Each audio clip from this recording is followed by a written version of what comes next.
छात्रों को आज शिक्षक दिवस के उपलक्ष्य में अनंत शुभकामनाएं एवं आशीर्वाद।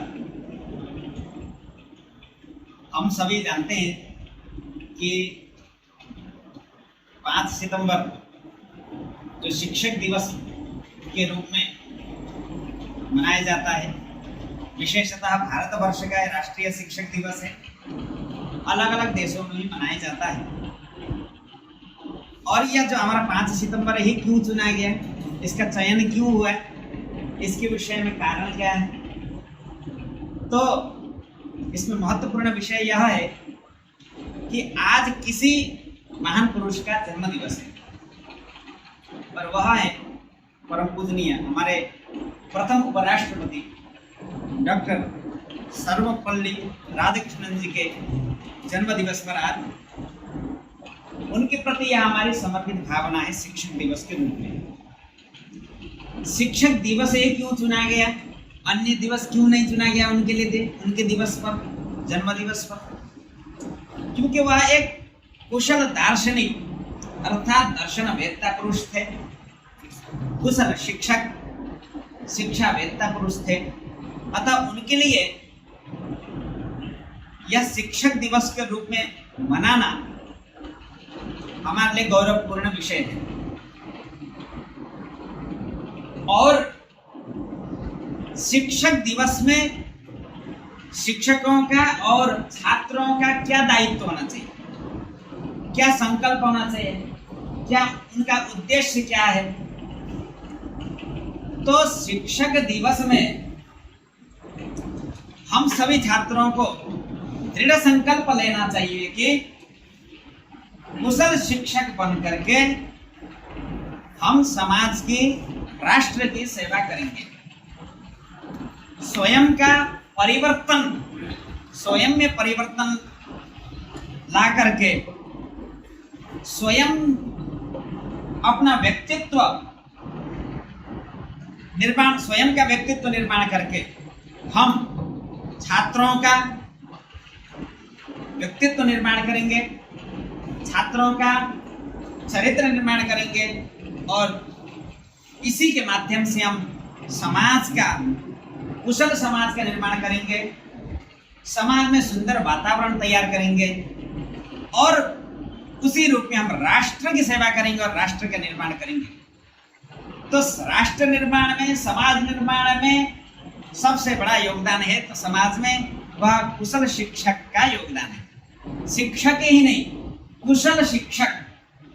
कुशल शिक्षक से तात्पर्य है जो राष्ट्र की भावनाओं को समझे, समाज की भावनाओं को समझे, समाज परिवर्तन जिसका उद्देश्य है, राष्ट्र परिवर्तन जिसका उद्देश्य है और व्यक्तित्व निर्माण, चरित्र निर्माण है जिसका उद्देश्य है। ऐसे कुशल शिक्षक बनकर के हम स्वयं अपना व्यक्तित्व निर्माण करके छात्रों का भविष्य निर्माण करेंगे, राष्ट्र का निर्माण करेंगे और हम अपने राष्ट्र को, समाज को आगे लेकर के जाएंगे। और इसमें सबसे बड़ा योगदान अन्य कोई क्षेत्र नहीं हो सकता है, अन्य कोई बड़ा योगदान नहीं हो सकता। सबसे बड़ा योगदान हो सकता है कि हम शिक्षक दिवस पर हम दृढ़ संकल्प लें कि हम कुशल शिक्षक बन करके हम समाज की सेवा करेंगे, अन्य क्षेत्रों में नहीं जाएंगे। यही शिक्षक के लिए सबसे, गुरुओं के लिए सबसे समर्पित भावना, अतः उनके लिए यह, हमारे लिए समर्पित बुद्धि यही हो सकती है कि हम स्वयं शिक्षक बन करके ही हम शिक्षक के ऋण से हम पूर्ण हो सकते हैं। गुरुओं के द्वारा जो जिस शिक्षा को, गुरुओं के माध्यम से जिस ज्ञान को हमने अर्जित किया है, उस ज्ञान का हम प्रचार प्रसार कर सकें समाज में जाकर। यह आज शिक्षक दिवस पर हमारा उद्देश्य होना चाहिए, हमारा दृढ़ संकल्प होना चाहिए। हम आज जाकर के डायरी में शाम को लिखें कि हम असिस्टेंट प्रोफेसर बने या कुशल शिक्षक बने, अतः शिक्षा के क्षेत्र में हम भविष्य में कार्य करेंगे और शिक्षा के रूप में हम आजीविकाकरण करेंगे, अन्य के क्षेत्र में नहीं करेंगे। लेंगे तो शिक्षा के क्षेत्र से लेंगे। यह अगर हमारा उद्देश्य रहता है, यह दृढ़ संकल्प रहता है, तो इससे बड़ा कोई संकल्प आज के दिवस में नहीं हो सकता है। तो क्यों यह पवित्रतम वस्तु है, सबसे पवित्र है, ज्ञान से पवित्र वस्तु कोई नहीं, जो निश्चल है। इसमें ज्ञान ही और ये शिक्षण जो क्षेत्र है, शिक्षा का जो क्षेत्र है, इसमें व्यक्तित्व निर्माण की बात है। इसमें नैतिक शिक्षाओं से मूल्यों का अध्ययन होता है। व्यक्ति स्वयं को पहचानता है, अपने आप का परिष्कार करता है, स्वयं अपने आप को परिष्कृत करके अन्य व्यक्तियों को, छात्रों को, समाज को परिष्कृत करता है। तो इससे बड़ा कोई कार्य नहीं, श्रेष्ठ कार्य पूरे विश्व में, पूरे ब्रह्मांड में जो शिक्षक से अतिरिक्त हो। क्योंकि कोई ना कोई जीवन में किसी से प्रेरित होकर के कार्य करता है। कोई ना कोई जीवन, हमारे लिए जीवन में कोई ना कोई प्रेरक है। जो प्रेरक है वही कुशल शिक्षक है।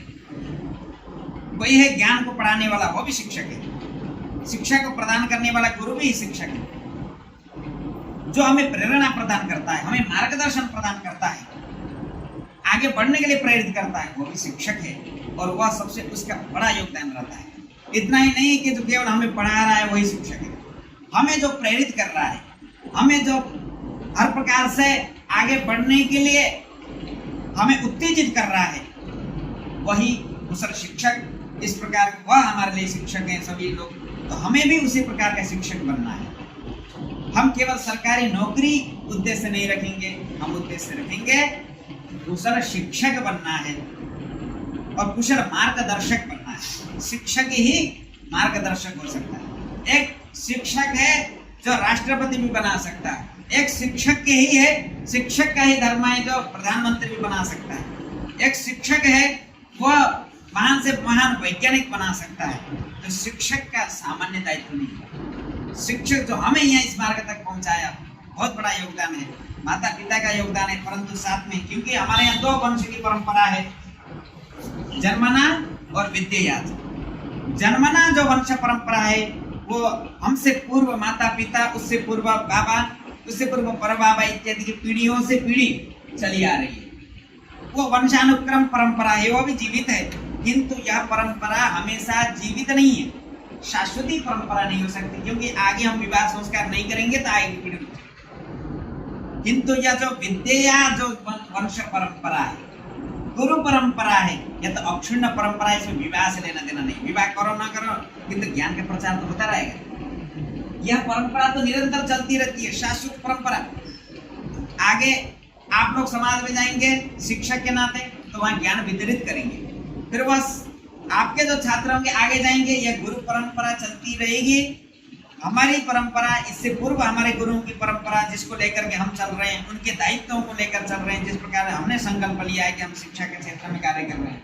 आप लोग भी हमसे आगे निकलेंगे, जो पीढ़ी, जो जिस पीढ़ी में आप लोग होंगे, आप लोगों का भी संकल्प रहेगा। फिर आगे की जो पीढ़ी निकलेगी उनका भी संकल्प आपकी तरह ही रहेगा। तो हमारी परंपरा, अक्षुण्ण परंपरा चलती ही रहेगी। यह परंपरा अक्षुण्ण परंपरा है, ज्ञान की परंपरा है, इसका कभी भी नाश नहीं होता है। इसलिए यह जन्म परंपरा से यह विद्या की परंपरा श्रेष्ठ है। और हमें भी जीवन में और उद्देश्य यह होना चाहिए, स्वाध्याय प्रवचनाभ्याम न प्रमदितव्यम। स्वाध्याय से कभी भी प्रमाद नहीं करना है। अध्ययन से, जो अध्ययनशील प्राणी होता है वो विचारशील होगा। विचारशील होगा, उसके विचार उन्नत होंगे, उसका संकल्प उन्नत होगा, तो वह समाज में उन्नत कार्य करेगा। उसके कर्म उन्नत होंगे, श्रेष्ठ कर्म होंगे। श्रेष्ठतमाय कर्मणे मंत्रव्याप्त। तो श्रेष्ठ कर्म जब समाज में जाकर के करेगा तो उससे कई लोग प्रेरित होंगे और उसी से समाज का निर्माण होगा। समाज परिवर्तन कैसे हो सकता है? शिक्षक के माध्यम से हो सकता है, वहां जाकर। और प्रमाद, स्वाध्याय जब निरंतर करेगा तभी वह परिष्कृत हो सकता है। और क्या, किसमें प्रमाद नहीं करना है? प्रवचन में भी कभी प्रमाद नहीं करना है। जिस चीज को हमने समझा है उस चीज को हम समाज में जाकर के समझाएंगे। ठीक है? तो इसीलिए प्रवचन से भी प्रमाद नहीं करना, अर्थात पढ़ाने से भी हमें प्रमाद नहीं करना, अर्थात हमें शिक्षक बनना ही पड़ेगा। हम तभी कर्ज से विमुक्त हो सकते हैं, गुरुओं के ऋण से विमुक्त तभी हो सकते हैं जब हम कुशल शिक्षक, अध्यापक बनकर के हम समाज को प्रेरित करेंगे।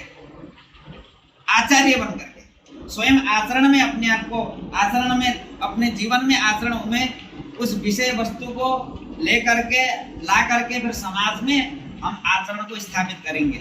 वही आचार्य आचिनोति बुद्धिम आचारम ग्राह्यते इति, आचिनोति बुद्धिम आचिनोति अर्थम। तो आचारम ग्राह्यते इति आचार्य इस प्रकार से आचार्य की जो परिकल्पना है, यद्यपि हम सभी लोग जानते होंगे कि गुरु शिष्य परंपरा, और यह परंपरा इसलिए एक मंत्र भी आता है गुरु शिष्य के विषय में, सहना भवतु सहनौ भुनक्तु सह वीर्यं करवावहै तेजस्विनावधीतमस्तु मा विद्विषावहै। यह मंत्र केवल भोजन के समय या शांति पाठ के समय का तात्पर्य नहीं, यह मंत्र वास्तविक गुरु शिष्य से संबंधित मंत्र है। अर्थात यहाँ भावना इस प्रकार की, हम एक बात है गुरु शिष्य आपस में, मतलब गुरु शिष्यों की एक साथ सुरक्षा रक्षा, अथवा गुरु शिष्य आपस में द्वेष से रहित होकर प्रेम भाव से युक्त होकर के जब रहेंगे तो क्या होगा कि तेजस्विनावधीतमस्तु, उसमें लिखा है कि जो हमने अध्ययन किया है आपसे, जो हमने आपसे अध्ययन किया है वह विद्या हमारे लिए तेजस्विनी हो। अर्थात तेजस्विनी विद्या हो। जब हम गुरु से द्वेष नहीं करें, माँ विद्विषा वही आगे आया है कि हम परस्पर में कभी द्वेष न करें। शिक्षक से कभी द्वेष नहीं करना चाहिए, गुरुओं से द्वेष नहीं करना चाहिए, नहीं शिक्षक को छात्रों से द्वेष करना चाहिए, भेदभाव नहीं करना चाहिए, सबके साथ में प्रेम भाव करना चाहिए, द्वेष नहीं करना चाहिए, मित्र भाव से यदि आपस में व्यवहार करना चाहिए, ऐसा करते हैं। और क्या होना चाहिए, हमारी जो विद्या है वो विद्या यशस्वी हो और तेजस्विनी हो। ऐसा नहीं कि हम पढ़े तो सही, लेकिन जो गुरुओं से पढ़े उस विद्या के समाज में जाके काम ही नहीं आया, समाज में हम यश को प्राप्त ही नहीं किए, समाज में आजीविका प्राप्त नहीं किए, तो उस विद्या का क्या महत्व। विद्या भी यशस्वी हो, तेजस्विनी हो, तभी हम समाज में पढ़ सकते हैं। तो यह कभी तब संभव है जब गुरुओं के प्रति हमारी समर्पित भावना हो, अर्थात श्रद्धा की भावना हो, और गुरु का भी छात्र के प्रति उसी प्रकार की भावना हो, प्रेम की भावना हो, हित की भावना हो। परस्पर में जब मिल करके काम करेंगे, द्वेष रहित होकर के और एक दूसरे की भावना को समझते हुए जब करेंगे, तो शिक्षक और छात्र ही भविष्य का निर्माण कर सकता है। हमारे राष्ट्र का, समाज का, देश का, सभी का निर्माण करने वाला है शिक्षक और छात्र दोनों मिलकर के। जब दोनों में परस्पर प्रेम भाव होगा तभी यह कार्य सफल हो सकता है। ऐसा नहीं कि गुरु के केवल प्रेम करते रह गए, कहीं केवल छात्र ही प्रेम करते रहे, गुरु एकदम कठोर है, हाँ, छात्रों की भावनाओं को ही नहीं समझे, तो ऐसा भी कोई कुशल अध्यापक नहीं। और ऐसा भी नहीं कि कुशल अध्यापक तो है, पढ़ाता भी है लगन से, समर्पित भावना भी है, छात्र जो एकदम उसका कदर नहीं करते, सम्मान नहीं करते, तो भी वहां पर परस्पर में संप्रेषण नहीं हो सकता। परस्पर में वो जो विद्या है वह विद्या तेजस्वी नहीं हो सकती, वह विद्या समाज के लिए उपकारिणी नहीं हो सकती। वह तभी संभव है जब परस्पर में निस्वार्थ की भावना हो। गुरु और शिष्य में, शिक्षक और छात्रों में जब निस्वार्थ की भावना हो जाएगी, जगेगी, तभी वह एक उत्तम शिक्षण प्रविधि हो सकती है वहां पर। या तो स्वाध्याय से भी प्रमाद नहीं करना चाहिए और प्रवचन से भी हमें प्रमाद नहीं करना चाहिए। और हम जानते होंगे सबसे पूर्व आगम काल है, स्वाध्याय काल है, और प्रवचन काल है, और व्यवहार काल है। 4 प्रकार के अध्ययन का क्रम जो है, अधीति बोधाचरण प्रचारण इत्यादि शास्त्रों में कहा है। हमें अध्ययन भी करना है, उसको समझना भी है, बुद्धि में स्थापित भी करना है, फिर उसको आचरण में, व्यवहार में लेके आना है, फिर उसको फिर समाज में वितरित करना है, उसका प्रचार प्रसार करना है। ये अध्ययन के 4 क्रम होते हैं, और यही जो 4 क्रम को करने वाला असली शिक्षक होता है।